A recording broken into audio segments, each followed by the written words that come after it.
नमस्कार, अपना एमपी देख रहे हैं आप। मैं हूं प्रशांत कटारे और रुख खबरों का। एमपी बीजेपी को नया कैप्टन मिल गया है। राकेश सिंह की जगह वीडी शर्मा को प्रदेश बीजेपी की कमान सौंपी गई है। भारतीय जनता पार्टी ने संगठन के लेवल पर कई बदलाव किए हैं। बीजेपी नेता और मध्य प्रदेश के महामंत्री विष्णु दत्त शर्मा को एमपी बीजेपी का अध्यक्ष नियुक्त किया गया है। उन्होंने राकेश सिंह की जगह ली है। विष्णु दत्त शर्मा को मध्य प्रदेश की राजनीति का बड़ा चेहरा माना जाता है। मूलतः मध्य प्रदेश के मुरैना जिले के रहने वाले वीडी शर्मा खजुराहो से बीजेपी सांसद हैं। वर्तमान में वो प्रदेश के महामंत्री हैं। 32 वर्षों से राजनीति में सक्रिय रहने वाले वीडी शर्मा ने अपनी राजनीति की शुरुआत अखिल भारतीय विद्यार्थी परिषद से की थी। वीडी शर्मा को संघ का करीबी माना जाता है, जिसके बाद शर्मा को भारतीय जनता पार्टी में संगठन के कई पदों पर रहने का मौका मिला। वीडी शर्मा अखिल भारतीय विद्यार्थी परिषद के राष्ट्रीय अध्यक्ष भी रह चुके हैं। प्रदेश बीजेपी के अध्यक्ष बनने के बाद वीडी शर्मा को राकेश सिंह, शिवराज सिंह चौहान सहित कई नेताओं ने बधाई दी। तो वीडी शर्मा ने भी ट्वीट कर पीएम मोदी, अमित शाह और जेपी नड्डा का आभार जताया।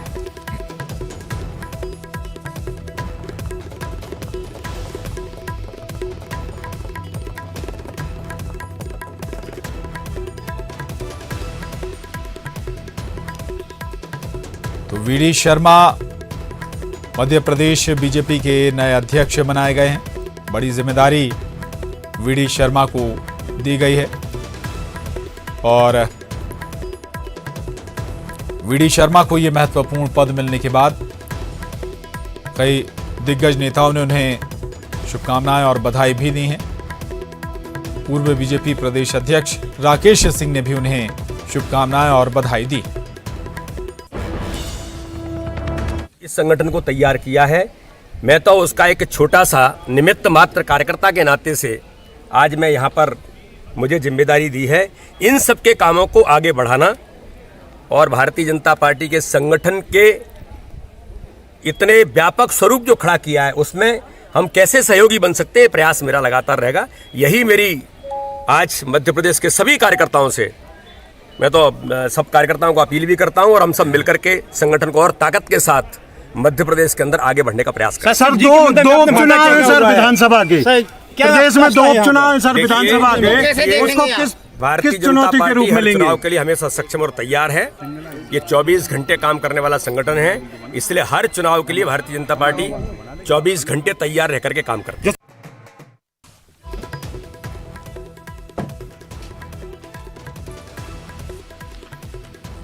तो वीडी शर्मा को बीजेपी का नया प्रदेश अध्यक्ष चुना गया है, उन्हें बनाया गया है। नई जिम्मेदारी वीडी शर्मा को दी है। वीडी शर्मा के बारे में आपको बता दें, आरएसएस के काफ़ी करीबी रहे हैं और इसके चलते संगठन में लंबे समय से सक्रिय हैं। कई महत्वपूर्ण पदों में उन्होंने काम किया है।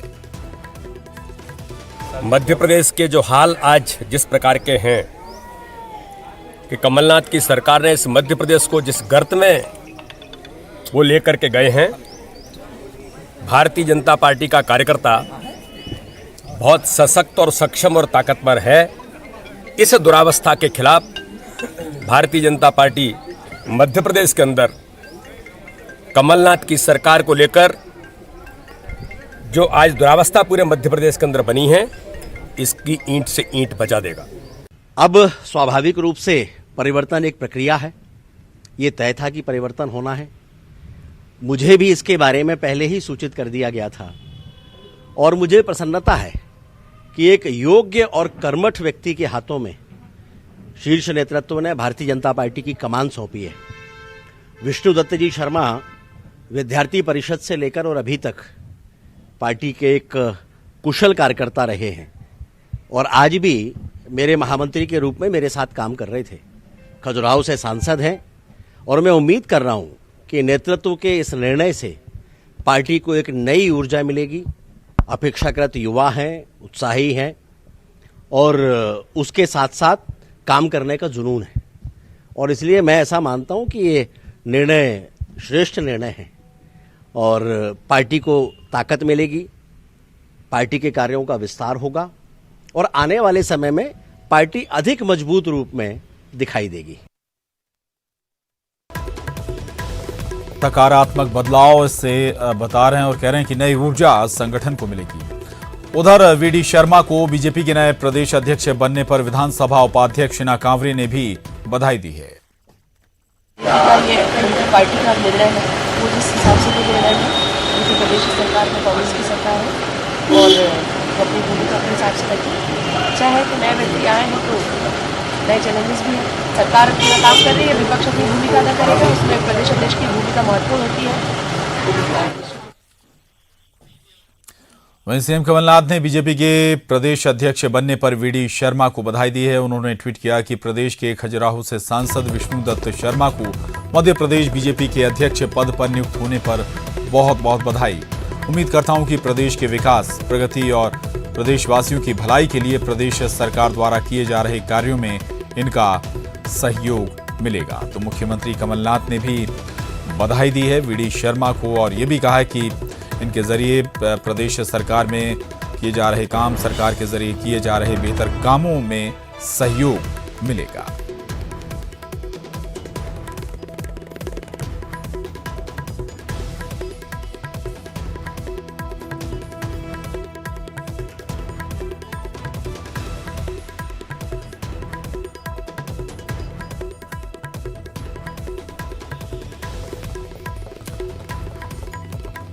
तो आपको बता दें कि वीडी शर्मा अब बीजेपी के नए प्रदेश अध्यक्ष बनाए गए हैं। राकेश सिंह की जगह उन्हें ये जिम्मेदारी दी गई है और इसे अलग अलग इस पर प्रतिक्रियाएं भी आ रही हैं। अनुराग श्रीवास्तव हमारे साथ जुड़ गए हैं। अनुराग, इसके पीछे मैं समझना चाह रहा हूं आखिर अचानक से ये इतना बड़ा फैसला, इस पर कोई चर्चा भी ऐसा लग रहा है शायद पहले मीडिया के सामने नहीं आई। और दूसरी बात यह कि बीजेपी में कहा जाता है एक लंबी प्रोसेस के बाद, तमाम अनुमोदन के बाद एक पूरी प्रोसेस है अगर इस लेवल के पद पर किसी को बैठाया जाता है। क्या ये सब प्रोसेस इस बार नहीं हुई? क्यों बाईपास कर दी गई?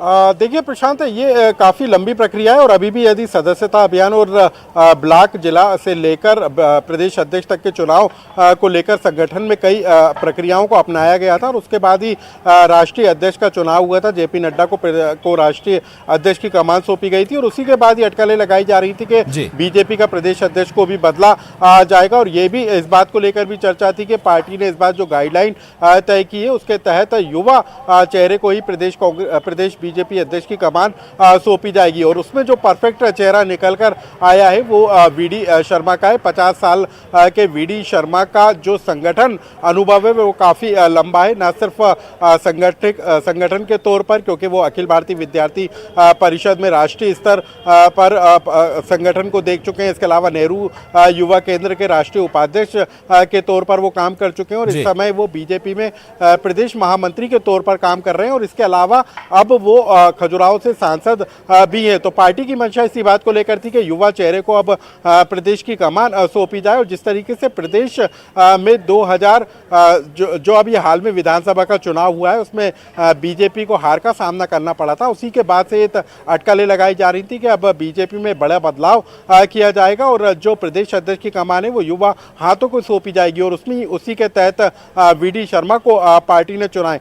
सबसे बड़ी बात ये नहीं है कि सिर्फ बीजेपी पार्टी के अंदर, बल्कि संघ की पहली पसंद के तौर पर भी वीडी शर्मा को देखा जा रहा था, क्योंकि अभी मोहन भागवत भोपाल आए थे। यहाँ पर उन्होंने कई नेताओं के साथ चर्चा भी की थी और उसमें भी वीडी शर्मा का नाम निकलकर सबसे ऊपर आया था। तो अब ये तय हो गया है कि जो आने वाले चुनाव हैं, चाहे वो उपचुनाव हो, भिंड का जोरा हो, आगर मालवा का विधानसभा का उपचुनाव हो या नगरीय निकाय के चुनाव है, उसमें वीडी शर्मा के ऊपर ये महत्वपूर्ण जिम्मेदारी होगी कि अब बदले माहौल में वो किस तरीके से पार्टी कार्यकर्ताओं के अंदर उत्साह भर पाते हैं और पार्टी के सीनियर नेताओं के साथ किस तरीके का तालमेल स्थापित कर पाते हैं और किस तरीके से आगामी चुनाव में पार्टी को जीत दिला पाते हैं। ये एक बड़ी चुनौती वीडी शर्मा के सामने जरूर होगी।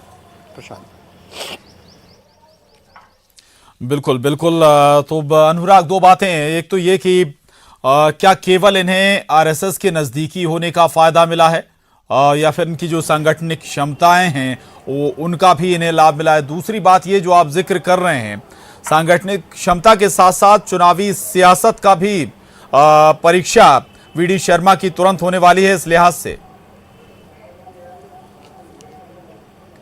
बिल्कुल देखिए, चुनौतियां कई हो सकती हैं क्योंकि प्रदेश में सत्ता की यदि हम बात करें तो कांग्रेस की सत्ता है और ऐसे में बीजेपी किस तरीके से अपने को आपको मजबूत साबित करती है, ये एक बड़ी चुनौती वीडी शर्मा के सामने होगी। झाबुआ का उपचुनाव बीजेपी ने हारा था और कांग्रेस को वहां पर जीत मिली थी और अब 2 उपचुनाव होना है तो निश्चित तौर पर वीडी शर्मा के लिए इन दोनों उपचुनाव में अग्नि परीक्षा होगी कि वो अपना संगठन में किस तरीके से उनकी मजबूती है, किस तरीके से वो चुनाव प्रबंधन प्रक्रिया को अपनाते हैं। ये तमाम चुनौतियां उनको इन उपचुनाव में साबित करना होगा कि वो पार्टी के लिए किस तरीके से परफेक्ट चेहरा है। लेकिन उसके अलावा जो संगठन स्तर पर वीडी शर्मा की जो पकड़ है,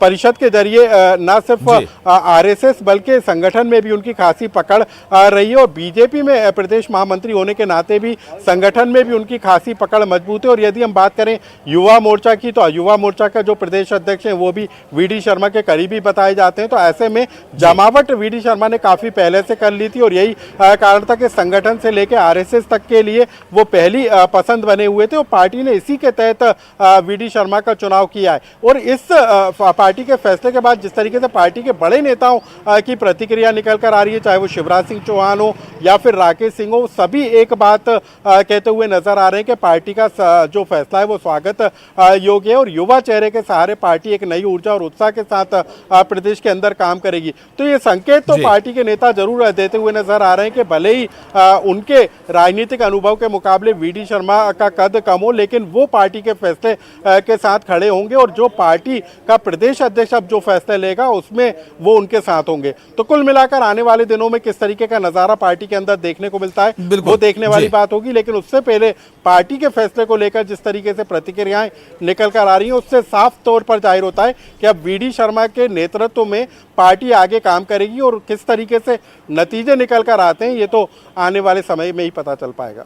प्रशांत।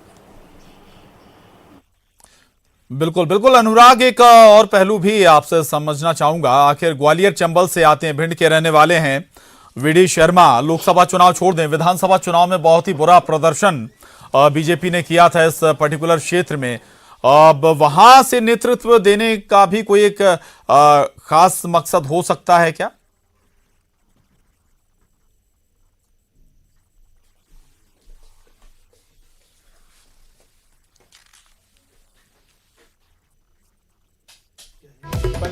क्षेत्रीय संतुलन चलिए हम अनुराग के पास चलेंगे, अनुराग का दोबारा रुख करेंगे, लेकिन आपको एक बार फिर बता दें, दरअसल वीडी शर्मा प्रदेश बीजेपी अध्यक्ष बनाए गए हैं। नई जिम्मेदारी ये वीडी शर्मा को मिली है। महामंत्री से पहले महामंत्री के तौर पर संगठन में भूमिका निभा रहे थे वीडी शर्मा। खजुराहो से सांसद हैं वीडी शर्मा और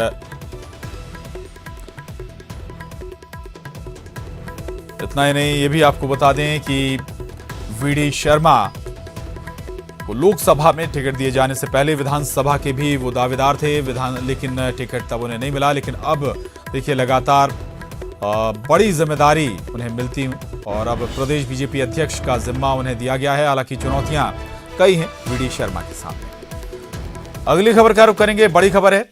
मध्य प्रदेश कांग्रेस समन्वय समिति की मुख्यमंत्री कमलनाथ की आवास पर बैठक हुई और प्रदेश प्रभारी दीपक बावरिया की अध्यक्षता में ये बैठक हुई थी, जो कि अब खत्म हो चुकी है। इस बैठक में दिग्विजय सिंह, ज्योतिरादित्य सिंधिया, जीतू पटवारी, अरुण यादव बैठक में मौजूद रहे। सत्ता और संगठन में भी तालमेल बनाने पर मंथन किया गया है। तो मुख्यमंत्री आवास पर ये अहम बैठक हुई, कांग्रेस समन्वय समिति की बैठक, और मकसद यही माना गया कि सत्ता और संगठन में समन्वय बना रहे, बेहतर काम सरकार करती रहे और तालमेल दोनों के बीच बना रहे। ये मुख्य एजेंडा इस बैठक का था और इसमें जो कई दिग्गज कांग्रेस के मौजूद थे, जिनमें दिग्विजय सिंह, अरुण यादव, जीतू पटवारी, इसके अलावा मुख्यमंत्री कमलनाथ के आवास पर यह बैठक हुई। दीपक बावरिया की अध्यक्षता में बैठक का आयोजन किया गया था। तो ये बैठक खत्म हो गई है और कांग्रेस समन्वय समिति की ये बैठक थी। बैठक में बताया जा रहा है कि जो मुख्य एजेंडा था वो यही था कि सत्ता और संगठन के बीच कैसे तालमेल हो, कैसे दोनों मिलकर काम करें। सरकार के जरिए जो कदम उठाए जाएं, जो योजना बनाई जाए, वो जमीन तक पहुंचाने में संगठन कैसे मदद कर सकता है। और इतना ही नहीं, जो बेहतर काम और बड़े काम सरकार के जरिए किए जाएं, सरकार द्वारा उठाए जाएं, उनकी जानकारी आम जनता तक कैसे संगठन पहुंचाए। अनुराग श्रीवास्तव हमारे साथ बने हुए इस खबर पर भी। अनुराग, कांग्रेस समन्वय समिति की बैठक खत्म हो गई है। मुख्य एजेंडा तो था ही ये कि सत्ता और संगठन में कैसे तालमेल हो, क्या कौन कौन से बिंदुओं पर चर्चा हुई? देखिए प्रशांत, जो कांग्रेस समन्वय समिति की आज बैठक थी उसमें मुख्य मुद्दा तो सत्ता और संगठन के बीच तालमेल बनाना, राजनीतिक नियुक्तियों से जुड़े हुए तमाम मुद्दे थे। लेकिन जिस तरीके से बीजेपी में बदलाव हुआ है और बीजेपी में प्रदेश अध्यक्ष की कमान वीडी शर्मा को सौंपी गई है, उसके बाद किस तरीके से कांग्रेस को संगठन के स्तर पर मजबूत किया जाए और किस तरीके से आने वाले चुनाव को लेकर रणनीति तैयार हो, इन तमाम मुद्दों को लेकर चर्चा हुई है। सबसे बड़ी बात है कि कांग्रेस की तरफ से ये पहल की जा रही है कि राजनीतिक नियुक्तियां निगम मंडलों में जल्द से जल्द कर दी जाए, ताकि कांग्रेस के जो कार्यकर्ता हैं उनको खुश किया जा सके। इन मुद्दों को लेकर भी आज की बैठक में चर्चा हुई है। तो तमाम जो मुद्दे थे कांग्रेस पार्टी के, उसके इस बैठक के दौरान चर्चा में आए। और अब निगम मंडलों में किस तरीके से राजनीतिक नियुक्तियां होती है और क्या प्रदेश अध्यक्ष की कमान को लेकर भी क्या पार्टी को कोई फैसला करना है, इन तमाम मुद्दों को लेकर इस बैठक में चर्चा की गई है। शुक्रिया अनुराग आपका इस पूरी जानकारी के लिए। तो कई मसले और इस महत्वपूर्ण बिंदु पर भी चर्चा हुई है। चूंकि संगठन में बदलाव हुआ है बीजेपी के अंदर, तो उस दिशा में भी चर्चा हुई है। बताया जा रहा है कि कांग्रेस को कैसे और मजबूत किया जाए सांगठनिक स्तर पर, उसमें क्या कुछ बदलाव किए जा सकते हैं, इस पर भी विचार विमर्श हुआ है।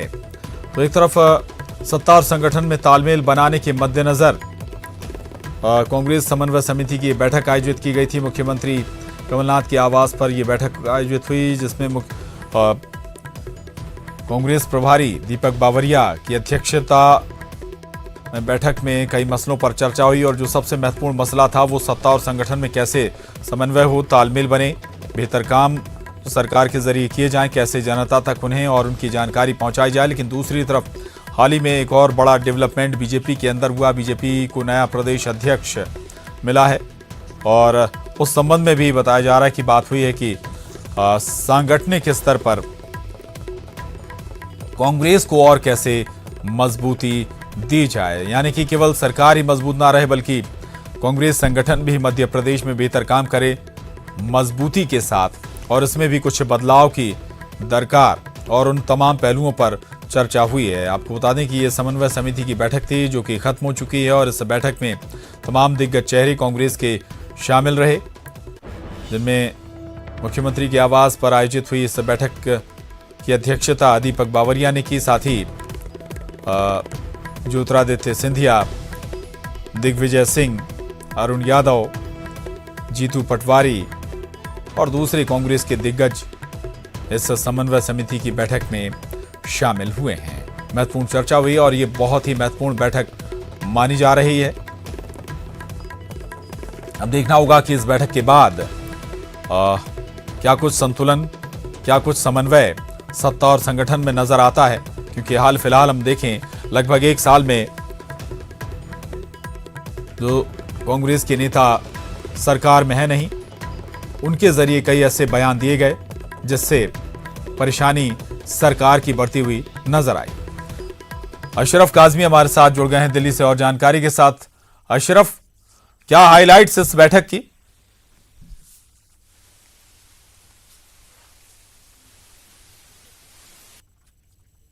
बात हुई है यहाँ पर वो समन्वय को लेकर हुई है कि समन्वय लगातार बना रहे। ये बात खुद दीपक बावरिया ने कही और दीपक बावरिया ने यहाँ तक कह दिया कि उनको शिकायतें भी संगठन के और कार्यकर्ताओं की थी कि संगठन और सरकार में दूरियां हैं। ये शिकायत सोनिया गांधी को थी। इन्हीं दूरियों को पाटने की यहाँ कोशिश की गई है। सभी मुद्दों पर बातचीत कर गई और ज्यादा बेहतर तालमेल बनाने पर फोकस किया गया। और यहाँ तक उन्होंने बताया कि आने वाले जो निकाय और पंचायत के चुनाव हैं उसको लेकर भी अगले सप्ताह बैठक की जाएगी। एक जो खाका होगा वो तैयार किया जाएगा, मुख्यमंत्री इसके लिए तैयार करेंगे और कोऑर्डिनेशन और समन्वय के लिए भी भोपाल में दोबारा बैठक की जाएगी वहां पर। और सिंधिया के जो चल रहा था कि ज्योतिरादित्य सिंधिया करीब आधा घंटा पहले चले गए, तो उनको उन्होंने साफ किया कि सिंधिया ने जो बातें की थी उन पर सब बातचीत की गई है, जो उन्होंने इश्यू उठाए हैं उस पर बात की गई है, नाराजगी कोई नहीं है, सकारात्मक रूप से बैठक में थी, उनकी अपनी प्रायोरिटीज थी, उनके पहले से मीटिंग्स तय थी, तो मीटिंग की वजह से जल्दी चलेगा। पहले ये मीटिंग दिल्ली के बजाय भोपाल सिंधिया की वजह से रखी गई थी, सिंधिया नहीं पहुंच पा रहे थे भोपाल, इस वजह से यहाँ आज बैठक दिल्ली में की गई है। अब ये फिर बैठक भोपाल में होगी। जी प्रशांत।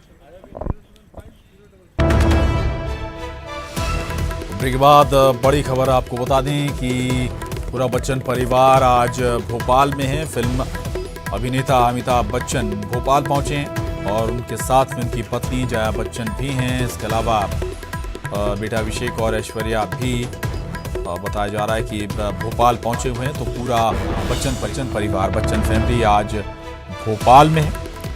प्राइवेट चार्टर्ड विमान से राजा भोज एयरपोर्ट पहुंचे हैं अमिताभ बच्चन अपने परिवार के साथ। बताया जा रहा है कि निजी कारणों से वो भोपाल आए हुए हैं।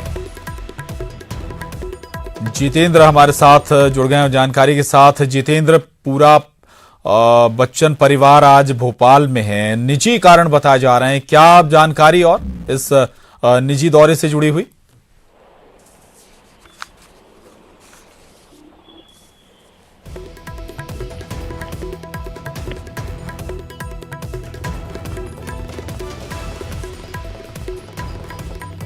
जितेंद्र के पास हम दोबारा चलेंगे, लेकिन एक बार फिर आपको बता देते हैं अमिताभ बच्चन पूरे परिवार के साथ भोपाल पहुंचे हैं।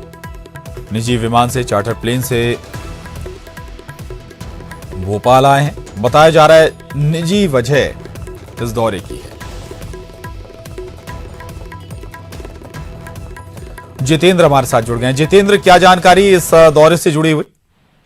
देखिए, अमिताभ बच्चन और अभिषेक बच्चन, ऐश्वर्या राय बच्चन और साथ ही पूरा परिवार उनका भोपाल आया हुआ है, क्योंकि भोपाल में अमिताभ बच्चन की ससुराल है। तो कह सकते हैं ये कि निजी कार्यक्रम में शामिल होने के लिए सदी के महानायक भोपाल पहुंचे हैं। और साथ ही आराध्या, जो अमिताभ बच्चन की पोती है, वो भी यहाँ पर पहुंची है। तो सारे लोग पहुंचे हैं भोपाल में, एक शादी समारोह में शामिल होंगे। तो लोग काफी खुश नजर आ रहे हैं। जो आज एयरपोर्ट पर अचानक यात्री फ्लाइट के लिए पहुंचे थे, उन्हें अचानक अमिताभ बच्चन के जब उन्हें सामने नजर आए तो काफी लोगों ने मोबाइल से उनकी सेल्फी ली और कैमरे में कैद किया।